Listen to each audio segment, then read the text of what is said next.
Hello again, I am Blunty. This is Valve's Steam controller, their sort of bastardized hybrid between a traditional game controller and a keyboard and mouse, trying to be the best of both worlds, and the general consensus so far seems to be it's not bad. Not great, but not bad. And I'm a little late to the game in reviewing this, really, aren't I? That's only because these things are a complete pain in the ass to even get shipped to Australia right now. But I have had people asking for my opinions on this, and I am right at this very moment preparing a video series of a build of a Steam Machine PC. So I thought, well, if I'm building a Steam Machine, I might as well get my hands on one of these too, because that's part of the whole Steam Machine TV console type experience thingamabobbada-doodler. So this is the review of it. Now, short version, if you've got a tiny attention span and can't be bothered watching this entire very detailed and very carefully prepared video, it is not without its flaws, but it does have some very real merits to it. So, as the camera refocuses on my face, I'm going to tell you all about it. So, first thing I noticed, day one, minute one, nanosecond one, is that this thing feels cheap. The plastic it's made from is super budget feeling. The weird shape actually feels pretty nice in hand. I've only two issues with the ergonomics really, and we'll get to those in a second.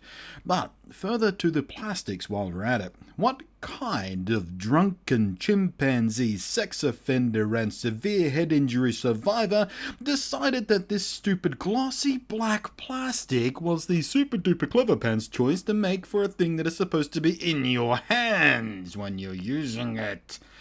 I mean, yes, glossy black plastic looks real nice when it's clean and in carefully shot marketing photos, and I will tolerate it on stuff like, I don't know, the PS4 for example, when it looks nice on the shelf if you keep it clean, despite its propensity to look like garbage the instant you touch it, or even have more than 23 minutes worth of household dust settle upon it. But on a controller? Oh my god, what a pure and unadulterated catastrophe of a stupid idea! You literally cannot use this controller at all, or even so much as pick it up, without it instantly looking like a greasy, smudged up, disgusting piece of garbage. So, moving on from that unforgivable stupidity, there are, like I said, two other ergonomic concerns at play here. And they are, firstly, the positioning of the face buttons. They're awkwardly low and too close to the handle bulge thingy. I've been using and testing this thing every single day for 10 days straight, more than enough time to develop some controller muscle memory habits, and I still feel super awkward and clumsy whenever I have to reach for one of these buttons. They do have a nice solid feel to them, good resistance and a solid feeling action. The button tops are perhaps a little on the small side, barely larger than those on a 3DS actually, and about half the size of standard Xbox One style controller buttons. But mainly, it's just their position that has never stopped feeling clumsy. The second ergonomics issue I have is the triggers and shoulder buttons. The buttons have a click that is far too shallow for my taste, and they have no feel to them at all. And they even sound like cheap and nasty switches. I have no confidence in their longevity actually, but the real issue is the super spongy triggers. The travel time on the analog pull is a bit too short. Combine that with the spongy feeling of the spring, and it amounts to not having any real finesse when using them as analog inputs for things like accelerators in racing games, for example. But they're not unusably bad, they're simply not as good as I'd have liked. The arrangement is also only really comfortable for the four-fingered graspers out there. If you're like me and usually share the trigger and button between a single index finger, unless the game wants both in use simultaneously, like certain vehicle operations in Just Cause 3 for example, moving between them with a single finger feels super awkward. But that's about all the big whinges I have. There are a couple more small whinges, and we'll get to those as we go. The start and select, or I guess nowadays, if you're not as old school as me, the forward and back buttons, or whatever they want to be called, also feel super spongy and kind of unpleasantly cheap feeling too. But that is not a real issue as far as I'm concerned, as these aren't vital in-game buttons. They're usually only dedicated for pausing or bringing up a map or inventory screens or something, and for that stuff, they're fine. The analog stick has a nicely balanced resistance to it and a good, comfortable range of movement. I personally prefer a convex, or at least more heavily lipped cap on the thumbstick, like the Xbox One or PS4 controllers have. But I had no real issues with the grip or accuracy on the finely textured domed cap on the rather short thumbstick here. The click-in requires a little too much force for my taste. I'm not sure whether that's going to loosen up with time, but so far it hasn't. And again, the materials in use feel kind of nasty and cheap, but functionally, the thumbstick is rather nice. On the back we find the two paddle switches, which also double up as the battery door panel. They're nice and wide, which should offer a comfortable action regardless of your grip type or hand size. The click, again, gives off a cheap feeling thanks to the far too loud and hollow sounding clack noise they make. And while to begin with I had a few accidental activations as my grip tightened in high intensity moments in some games, I quickly learned to be more careful about my grip and to make good use of the paddles in game. And finally, of course, we get to those iconic touchpads, the standout and unique feature of the Steam controller. In short, they work really rather well, actually. In long, they feel nice. The slight texture is pleasant. The size is pretty much perfect as far as I'm concerned. Not too small as to feel fiddly and not too large so as to feel sort of laborious to move around on. And they have what Valve call haptic feedback, which is actually the most basic and primitive form of haptic feedback out there. It buzzes loudly. And once more in a way that just screams, "Hey, I've been made from the cheapest components Valve could find!" And it sounds awful. It's super distracting, and frankly, it's just an ugly sound. And considering it's a device made for TV play, which means headphone use is far less likely than at-desk PC play is, the sounds this controller makes, from the cheap-sounding too loud clicks through to the horrid buzzing the haptic feedback makes, are super shitty oversights in the overall design.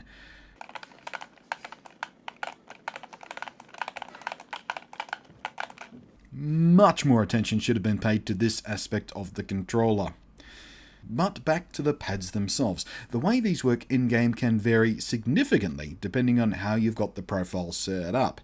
And that's one of the biggest ticks in the plus column of this controller. It is super highly configurable, even if the interface for doing so needs a bit of work to make it less clumsy feeling. In general and by default, the pads operate as substitutes for the WASD or left analog stick and a mouse or right analog stick. The left one can also double as a D-pad, although you really don't want to use it as a D-pad in games that are made for proper D-pads, like arcade games and fighters and such. It is super crappy at being a D-pad. Reserve it for the D-pad duty in games that only use it for like quick selecting weapons or something, because it is pure, unadulterated horse crap as a substitute for even the mushiest, most awful Xbox 360 style D-pads out there. And so here is where we can naturally transition into talking about how this thing works in various game types. So let's start out with my current favourite game, and perhaps one of my favourite games of all time, actually. I'm just loving Just Cause 3. Now, for perspective, I found that this game is best with a traditional controller over the keyboard and mouse controls. Most of these kind of third-person action games are. There are a few exceptions, like Tomb Raider, for example, I preferred with a keyboard and mouse, but, that's neither here nor there. With the Steam controller, I was using the left analog stick as usual for this game type, and the right touchpad set up as a mouse emulation mode with some amount of trackball-like acceleration applied. And I found this game to be very playable this way. I still prefer a traditional controller here, mainly because controlling the camera is a lot smoother and easier, but that said, aiming while shooting was superior with the Steam controller. I felt like I had much better fine control compared to using a thumbstick.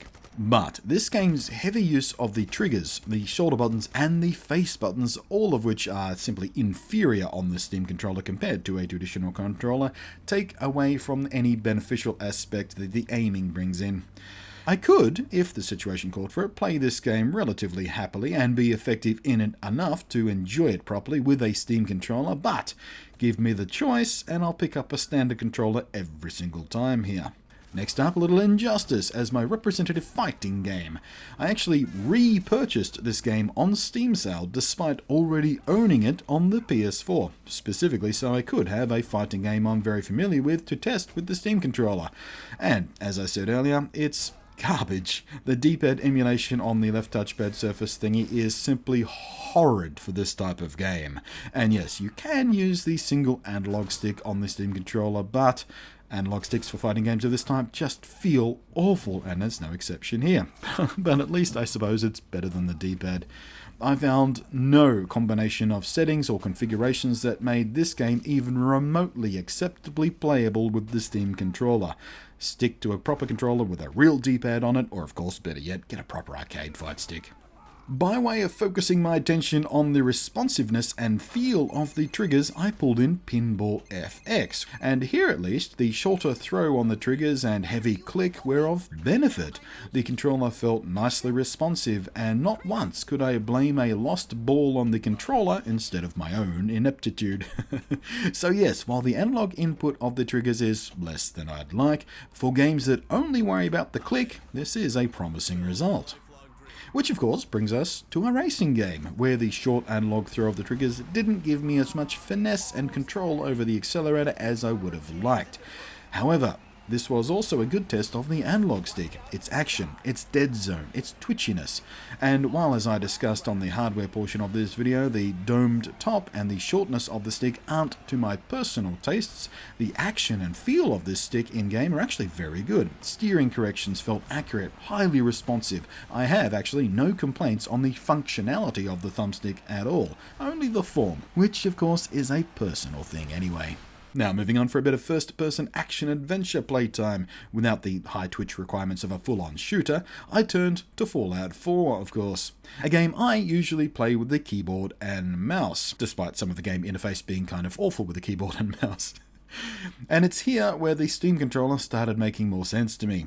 No, it's not the way I'd choose to play if I was sitting at my desk with my keyboard and mouse, but just like what the Steam controller was specifically designed to do, if I wanted to console-style couch play, or play while lounging in bed or whatever, in some games it can and is a superior choice over a traditional controller, and an effective enough emulation of some of the benefits of a keyboard and mouse. In Fallout 4 specifically, I felt like I had the same kind of superior shooting accuracy that I had in Just Cause 3, but here at least the more mouse-like camera movement, again with some trackball-style acceleration turned on, felt like a big step up from the more robotic-feeling right thumbstick camera control that a traditional controller offers. It honestly took me close to an hour of fiddling and fine-tuning to really get a good balance of acceleration and sensitivity and speed all dialed in. And again, the configuration interface really needs to be made less stupid and much more intuitive. But once all that work is done to your personal satisfaction and tastes, you can of course simply save that configuration and use it as a starting point for setup in similar games. But yeah, here is where the Steam controller started showing me why it even exists. Not as a replacement for a keyboard and mouse, simply as a pretty usable substitute when you want to game in a situation where actually using a keyboard and mouse would itself be physically clumsy and awkward. Which brings us to Anno 2205, which Ubisoft recently sent me a code for. I haven't actually had much time to play it, if I'm honest with you guys. I've barely touched it, but my first impressions are of a nice, lightweight, easy to get into city builder style game that I think I'm going to enjoy once I find the time to play it. In any case, it made a perfect test case for a game that is, from the ground up, vastly superior with a keyboard and mouse over trying to play this style of game with a controller. You know, I don't know a single person who prefers controller over mouse with these sim-style games. Cue some smartass in the comments section. Well, actually, I prefer to use a controller for sim. Predictable. Anyway, this, like my Fallout 4 tests, also started to reveal the real strengths of the Steam controller's approach to being a couch-friendly substitute, again, not a replacement, for an at-desk keyboard and mouse experience. And again, it took some getting used to, and even more fiddling and experimenting with configurations, but I did eventually land on a setup that worked amazingly well. This game makes heavy use of point and click and drag interface mechanics, and once I dialed in the acceleration and sensitivity of the thumb pad, it was quickly quickly becoming very natural feeling indeed. As Fallout 4 opened the door for this game, the Steam controller kicked it open, stormed into the room and went, "Hey, sweet cheeks, your pointer is looking fine tonight. Want to fool around on the couch? Go on, take off your pants. Isn't it warm in here?" So, how about an honest-to-goodness first-person shooter? Enter Battlefield. Star Wars flavor, of course. This is an interesting one. High-action first-person shooters like this are indisputably better with a mouse. But, over the years, because consoles sell so well and make life generally easier for the average consumer, FPSs have had to adapt to twin thumbstick life, with stuff like aim assist and game design that accounts for the way movement works with sticks. So while playing on a PC, you will of course be most competitive with a mouse if you want to. The PC version also adopts an identical controller system to the consoles, and it works just fine. So, with the Steam controller being the bastard hybrid child of these two interface options, how do things play out here? Well, in a word, not bad. Actually, that's 2 words, isn't it? Well, in 2 words, not bad. Much better. Aim control and accuracy feel massively better with the thumbpad over the always just a bit clumsy and inelegant right thumbstick console-style aiming. With the Steam controller, you'll feel much more in control of ADS-style aiming and sniping, making headshots far easier than thumbsticks. The short throw, high clicky triggers come into play as a benefit here too. And I tried both the left thumb pad and analog stick as WASD substitutes with varying degrees of success, but of course letting the analog stick just be an analog stick works better, as unlike WASD, you actually get analog movement speeds, one area where traditional console controls are actually much better than keyboard and mouse. Cue arguments. Will you be PC multiplayer competitive in FPSs with the Steam controller against other players using mouses? Well, maybe actually. I can see with enough practice you could get quite good at this game with this style of controller, but I doubt many harder core types will choose it to begin with. But how about in a single-player experience against AI bots, not mouse-wielding 14-year-olds who do nothing with their empty days but get annoyingly good at killing people who have real lives to attend to? I turned to a classic, Serious Sam 3, high-pressure, high-twitch, non-stop action against charging bots. The Steam controller worked wonderfully well here. I have to admit to being surprised actually, as despite the promising Battlefield results, I felt like this game, which can be even more hectic, would show the weakness of the thumbpad aim control. But it was actually wonderful. I may even go out on a very precarious limb and claim that this game was exactly as much fun with the Steam controller as it was with the keyboard and mouse. Audience gasps. So yes, my verdict is the Steam controller can certainly deliver an experience that feels better and leaves you feeling more in control and more accurate than twin stick style FPS play. And now we'll crash shift gears now and head for a much slower and more relaxed game style. A visual novel. Far more popular on Steam than any console out there, so I figured it wouldn't be very far outside the realm of expectation to have people playing these games with a Steam controller. Now, in general, there's not much these games want but the occasional mouse click, sometimes asking for a point-and-click selection on a map or something, and very occasional text input. As with Anno, I found the point-and-click mouse inputs completely acceptable, but when it came to text input, well, awkward is the word I would choose. Selecting the letters on an on-screen keyboard by moving my thumbs around on the touchpad was certainly faster than a normal thumbstick selection on an on-screen keyboard jobby, but it did take some getting used to. But entry, deletions, corrections were all catastrophically clumsy. I dicked up so many times. Maybe it's just something I have to get used to, but I hated it. Fortunately, text entry is comparatively rare in games these days, and with voice chat a common thing, even chat boxes aren't a huge issue either. But should you come across a game that needs semi-regular text input, I'd suggest teaming your Steam controller with a cheapo little Bluetooth keyboard or something to snatch up when the need arises. But yes, outside of that, absolutely zero issues here. So, final verdict.